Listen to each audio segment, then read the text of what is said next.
నిజామా జిల్లా ప్రజలందరికీ నమస్కారం.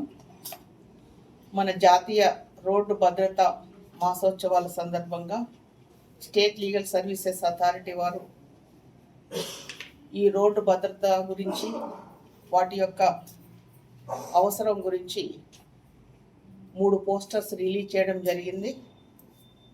ఈ posters state legal services authority వాళ్ళు రిలీజ్ చేసినటువంటి పోస్టర్స్ ఈరోజు మీకు చూపెట్టడం జరుగుతుంది.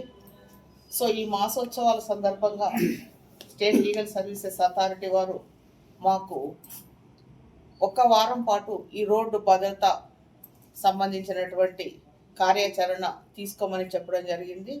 దానిలో భాగంగానే ఈరోజు ఈ పోస్టర్స్ రిలీజ్ చేయడము జరుగుతూ ఉంది. అందరికీ తెలుసు, ఈ రోడ్డు యొక్క ప్రమాదాల గురించి, ప్రతిరోజు ఎంతమంది రోడ్డు ప్రమాదాల బారిన పడుతున్నారు, ప్రాణాలు పోతున్నాయి, అంగవైకల్యం ప్రాప్తిస్తుంది, దేనికి పనికిరాని విధంగా కూడా మంచాలకు పరిమితం అయిపోతున్నారు. ఎవరు కూడా రోడ్డు యొక్క భద్రత గురించి కానీ, వెహికల్స్ యొక్క స్పీడ్ గురించి కానీ, రోడ్డు యొక్క ట్రాఫిక్ రూల్స్ గురించి కానీ, ట్రాఫిక్ సిగ్నల్స్ గురించి కానీ, మనము ఒక రోడ్డు మీద వెళ్ళేటప్పుడు ఎటువంటి జాగ్రత్తలు పాటించాలి, ట్రాఫిక్ సిగ్నల్స్ యొక్క ఆవశ్యకతని మనం తెలుసుకోవాలి. తెలుసుకుంటేనే ఈ రోడ్డు ప్రమాదాలని మనం నివారించడం జరుగుతూ ఉంది. ఈ రోడ్డు ప్రమాదాలకు సంబంధించి కొన్ని మంచి విషయాలని ఈ పోస్టర్స్లో మేము చెప్పడం జరుగుతుంది. ఈ పోస్టర్స్ అన్నీ కూడా నిజామాబాద్ జిల్లాలో, పట్టణంలో ఎక్కడెక్కడైతే ముఖ్యమైన ప్రదేశాలు ఉన్నాయో అక్కడ మేము వీటిని పేస్ట్ చేయడం జరుగుతుంది, జనాలకు అవగాహన రావడం గురించి. ఈ పోస్టర్స్ మీరు ఒకసారి చూసినట్టయితే చూడండి. Speed thrills but kills. వేగం ఉత్సాహాన్ని ఇస్తుంది కానీ ప్రాణాలు తీస్తుంది. ఈ రోజుల్లో మరీ ముఖ్యంగా యువత వెహికల్స్ని ఎంత స్పీడ్ తోటి నడుపుతున్నారు, ఎటువంటి స్టంట్స్ చేస్తున్నారు రోడ్డు మీద అందరికీ తెలిసిన విషయమే. వాళ్ళు ఈ యొక్క స్పీడ్ యొక్క థ్రిల్ గురించి వాళ్ళు ఇట్లాంటి విన్యాసాలు చేస్తారు, కానీ అది ఏమాత్రం కొంచెం కూడా బ్యాలెన్స్ తప్పినా కానీ వాళ్ళ ప్రాణాలకి ముప్పు వస్తుంది.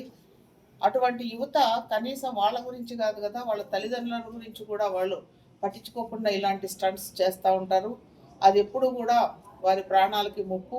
అటువంటి చేయకూడదనే ఉద్దేశంతో ఇట్లాంటి మంచి విషయాలతోటి ఈ పోస్టర్స్ రిలీజ్ చేయడం జరిగింది. ముఖ్యంగా ఈ రోడ్డు ప్రమాదాలని జరగడానికి కారణం ఏంటంటే అతివేగంతో వాహనాలు నడిపించడము, రెండోది నిర్లక్ష్యంగా నడిపించడము. ట్రాఫిక్ రూల్స్ కొన్ని ఉంటాయి, రోడ్డుకి ఎటువైపున వాహనం నడపాలి, పట్టణంలో అయితే ఎంత స్పీడ్తో వెళ్ళాలి, అవుట్స్కట్స్లో ఎంత స్పీడ్తో వెళ్ళాలి, బైపాస్ మీద అయితే ఎంత స్పీడ్తో ఒక వెహికల్ వెళ్ళొచ్చు. ఇవన్నీ కూడా ట్రాఫిక్ సంబంధించిన విషయాలన్నింటినీ కూడా, లిమిటేషన్స్ అన్నీ కూడా ప్రజలకు తెలిసి ఉండాలి. మామూలుగా పట్టణాలలోనే ఒక్కొక్కళ్ళు 60 స్పీడ్ తోటి, 80 స్పీడ్ తోటి వెళ్తూ ఉంటారు. అది కరెక్ట్ కాదు. స్కూల్స్ దగ్గర, హాస్పిటల్స్ దగ్గర హారన్స్ కొట్టకూడదు, కానీ కొడుతూ ఉంటారు. ట్రాఫిక్ సిగ్నల్స్ దగ్గర రెడ్ లైట్ పడినప్పుడు కూడా జంప్ చేసి వెళ్తూ ఉంటారు. మనం రెడ్ లైట్ పడినప్పుడు ఆగాలి, ఎల్లో లైట్ వచ్చినప్పుడు వెయిట్ చేయాలి, గ్రీన్ లైట్ వచ్చినప్పుడు మాత్రమే ప్రొసీడ్ కావాలన్న విషయాలు కూడా కొంతమంది పట్టించుకోరు. దానివల్ల ఏంటంటే ప్రమాదాలు జరగడానికి చాలా ఆస్కారం ఉంది. ప్రజలందరూ కూడా ఎప్పటికప్పుడు వారు తెలుసుకోవాలి రోడ్డు యొక్క నియమాలు ఏంటి. ఒక రోడ్డు మనం ఉపయోగించేటప్పుడు, ఒక వెహికల్ని ఉపయోగించేటప్పుడు, రోడ్డు మీదకి వచ్చినప్పుడు ఎటువంటి నియమాలను పాటించాలని అందరూ తెలుసుకున్నట్లయితే ఈ రోడ్డు ప్రమాదాలని మనం చాలా వరకు నివారించవచ్చు. ఈ యొక్క అవేర్నెస్ తేవడం కోసం జనాలలో ఈ వారం మొత్తం మా డిఎల్ఎస్ఏ ఈ రోడ్డు ప్రమాద నివారణ వారోత్సవంగా మేము జరుపుతూ ఉన్నాము. దీని మీద ప్రజలకు అవగాహన రావడానికి మేము ప్రయత్నిస్తూ ఉన్నాము. ఈ యొక్క పోస్టర్స్ అన్నీ కూడా టౌన్లో అక్కడక్కడ మేము డిస్ప్లే చేస్తూ ఉన్నాము. ప్రజలందరికీ చెప్పేది ఒకటే, రోడ్లు మంచిగా ఉన్నాయి, వెహికల్స్ మంచి లేటెస్ట్ మోడల్ వెహికల్స్ వస్తున్నాయి, చాలా స్పీడ్గా మనం రన్ చేయొచ్చు అని అంటే అది కాదండి. అన్నిటికంటే ముఖ్యం మీ ప్రాణాలు, ఎదుటి వాళ్ళ ప్రాణాలు కూడా. మీరు ఒక్కరే క్షేమంగా ఉండడం కాదు, మీరు వెళ్ళేటప్పుడు ఎదుటి వాళ్ళ క్షేమాన్ని కూడా మీరు గమనించాలి. ముఖ్యంగా మద్యపానం తాగి వెహికల్స్ నడవడం మానుకోవాలి. తర్వాత మైనర్స్కి ఎవరైతే 18 ఇయర్స్ నిండని వాళ్ళకి వెహికల్స్ ఇవ్వద్దు. తర్వాత బైక్స్ ఎవరైతే నడుపుతున్నారో వాళ్ళు ఖచ్చితంగా హెల్మెట్ పెట్టుకోవాలి. తర్వాత కార్లలో వెళ్ళేటప్పుడు ఖచ్చితంగా మీరు సీట్ బెల్ట్ అనేది పెట్టుకోవాల్సి ఉంటుంది. తర్వాత టౌన్లలో వెళ్ళేటప్పుడు ఎంత స్పీడ్తో వెళ్ళాలో ఆ స్పీడ్ లిమిట్ వరకే మీరు డ్రైవ్ చేయాల్సి ఉంటుంది. ఇట్లాంటి ముఖ్యమైన విషయాలను మీరు గుర్తుపెట్టుకొని మీ యొక్క వెహికల్ని మీరు రైడ్ చేసినట్లయితే ప్రమాదాలు చాలా వరకు నివారించవచ్చు. సో వీటన్నిటిని మీకు తెలియజేయడం కోసమే ప్రత్యేకంగా ఈ వారం రోజుల కార్యాచరణ మేము తీసుకున్నాము. సో మీరందరూ కూడా ఇటువంటి విషయాలను తెలుసుకొని ప్రమాదాల బారి నుంచి మిమ్మల్ని మీరు రక్షించుకోవాలని మనస్ఫూర్తిగా కోరుకుంటున్నాం.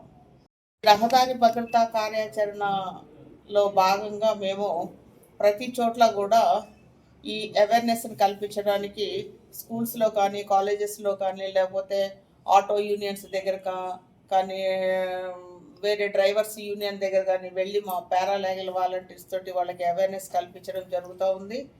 తర్వాత ఈ మధ్య ఎలక్ట్రిక్ స్కూటీస్ వస్తున్నాయి. అవి 25 కిలోమీటర్స్ కంటే పర్ అవర్ 25 కిలోమీటర్స్ కంటే ఎక్కువ పోవడానికి లేదు. కానీ అది కూడా ఎక్కువ స్పీడ్ తోటి నడిపేస్తూ ఉన్నారు. అది కరెక్ట్ కాదు. తర్వాత ఎలక్ట్రిక్ స్కూటీ నడిపేటప్పుడు హెల్మెట్ అవసరం లేదు అనే ఒక ఫాల్స్ ప్రిజంప్షన్లో ఉన్నారు. అది కరెక్ట్ కాదండి. హెల్మెట్ అనేది ఖచ్చితంగా ఎలక్ట్రిక్ స్కూటీ కావచ్చు, లేకపోతే మామూలు పెట్రోల్ వెహికల్ కావచ్చు, ఏదైనా కానీ హెల్మెట్ ధరించడం అనేది తప్పనిసరి.